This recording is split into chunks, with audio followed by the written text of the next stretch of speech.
Oy, ang lalim. So kung ano tudaan na mga lubi kay para nya pagbalhin na mo dire is di na mi mag kuha pa ning mga hulog na mga lokay like mga bunga ng niyog.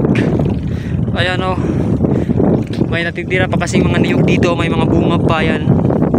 So kunin natin. Wala man tubig dito, wala man tubig dito mga kamex.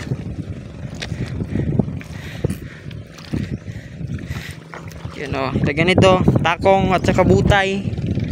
So ilagay natin dito sa puno mismo ng niyog. Ayan, para hindi kainin ng ano ba, gulong gulong ng kuliglig. Yan, dyan kayo. Gusto pa. Tapos syempre may buko. Ito yung niyog. Tapos salag ng daga. Uy, ano yun?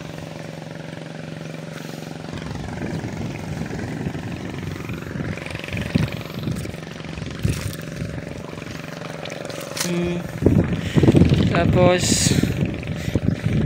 ito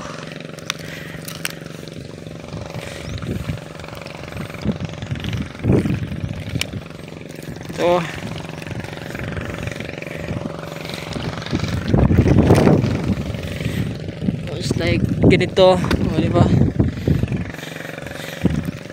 Ano kasi ito, kumbaga masabit sa gulong ng ano ba, ng kuliglig. May butas ng ano, snake siguro yan, or di kaya rat.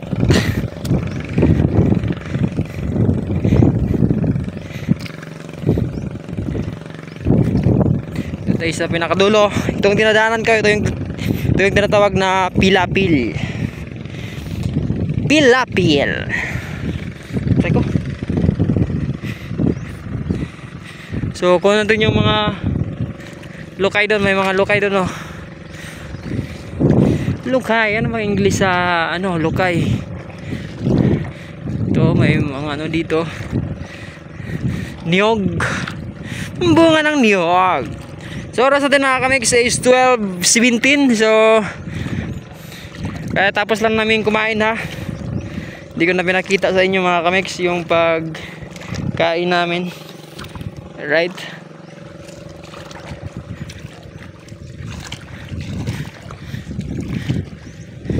Like ito, takong at saka butay.